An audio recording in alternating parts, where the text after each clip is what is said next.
Sebelumnya, Assalamualaikum warahmatullahi wabarakatuh.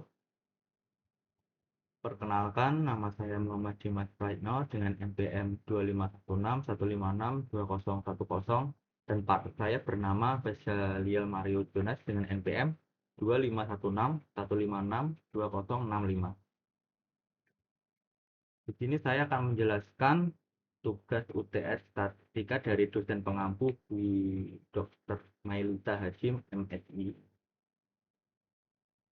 Saya di sini mengambil topik pola tidur mahasiswa dengan latar belakang tidur merupakan kebutuhan dasar yang penting bagi kesehatan produktivitas. Mahasiswa sering mengalami pola tidur yang tidak teratur akibat aktivitas akademik dan penggunaan gadget.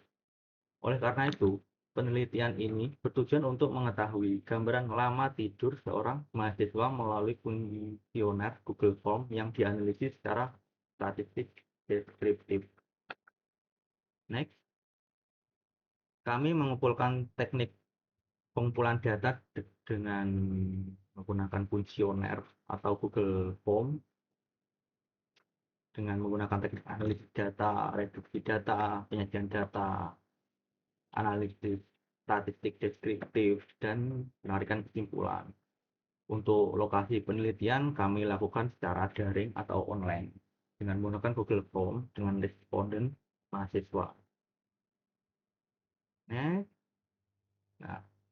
dari kuesioner ini kami memperoleh 39 data responden mahasiswa yang kami sajikan di dalam sebuah tabel berikut seperti ini.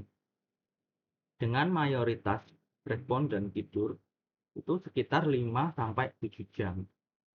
Jadi pola tidurnya itu cukup normal, walaupun masih ada beberapa mahasiswa yang tidurnya itu lebih lama. Untuk grafik diagram seperti ini. Dari data ini kami kumpulkan yang jumlah 39 responden tadi. Itu lama tidur mahasiswa yang paling banyak itu sekitar 6 jam. Hal ini terlihat di diagram batang yang paling tinggi dan juga bagian terbesar pada diagram lingkaran. Sementara itu, durasi tidur yang terlalu lengkap yang singkat seperti 3-4 jam atau yang lebih lama seperti 7-8 jam, jumlahnya itu lebih sedikit. Jadi bisa disimpulkan, bagian besar responden itu memiliki pola tidur di kisaran tengah, terutama di 6 jam. Next, bagian satu ukuran pemusatan.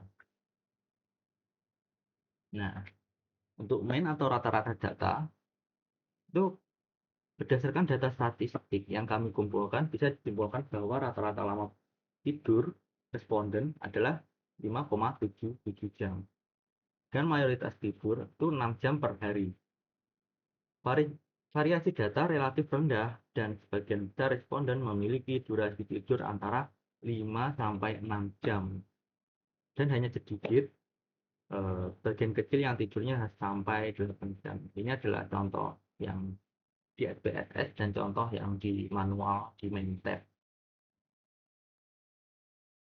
Next. Nah, untuk modus itu nilai atau data yang sering muncul. Dari data hasil kuesioner yang diolah di SPSS itu yang berjumlah 39 responden. Itu modusnya adalah 6 dengan kemunculan sebanyak 18 kali. Jadi kita bisa simpulkan dari 39 orang tersebut, kebanyakan mahasiswa itu memiliki lama tidur sekitar 6 jam. Ini adalah contoh di exercise-nya dan ini adalah manualnya yang di main tab. Next. Nah,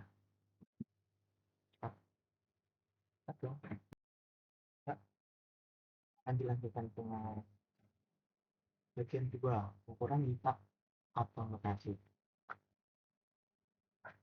Median atau nilai tengah dari data lama tidur yang ada di angka 6 jam dari 39 responden. Posisi tengah data menunjukkan kalau sebagian besar tidur sekitar 6 jam dan setengah responden tidurnya di bawah atau sama dengan 6 jam dan setengahnya lagi di atas 6 jam. Berikut adalah manual, ini kemudian dan berikut adalah SPSS-nya. Dari 39 responden diperoleh Q1 sama dengan 5, Q2 atau median bisa yang begitu sama dengan 6, dan Q3 sama dengan 6. Artinya 29% responden jujur kurang lebih 5 jam dan 75% jujur kurang lebih 6 jam. Jadi SPSS dan manual sama. Jadi datanya konsisten. Itu kata manual dengan Q1 atau Q sama dengan nilai I per 4 kali 6 per 1. Dan berikut adalah ekspektasi.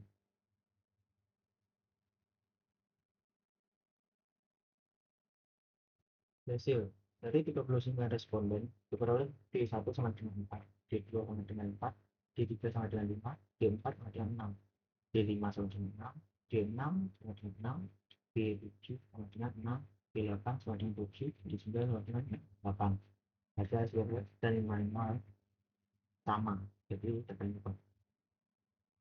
Dan berikut manual rumus QD sama dengan nilai QD per 10 kali N plus 1.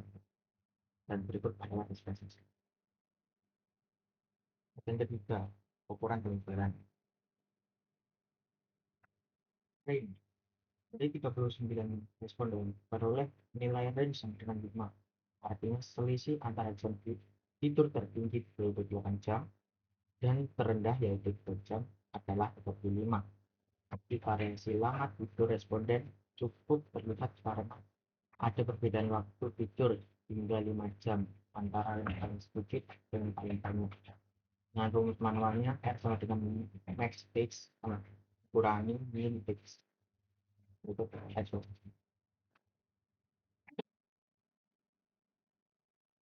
Ya, lanjut deviasi kuartil. Deviasi kuartil adalah ukuran penyebaran berdasarkan kuartil dari hasil perhitungan manual. Deviasi kuartil menurut ini. Berikut rumusnya, karena nggak ada di SPSS, saya nggak tahu. Nah, itu rumus manual. UD sama dengan kuartil ketiga dikurangi kuartil pertama, lalu dibagi dua. Diperoleh hasilnya 0,5. Lanjut varian atau ragam. Varian adalah ukuran seberapa jauh data menyebar dari rata-rata. Hasil dari varians adalah 1,71 untuk versi manual dan 1,709 untuk versi SPSS. Sedikit berbeda, tapi tidak apa-apa karena itu pembuatan. Kalau tidak pembuatan juga hasilnya akan sama. Next. Standar deviasi. Dari data yang kita kumpulkan sebanyak 39 responden, nilai standar deviasi sebesar 1,307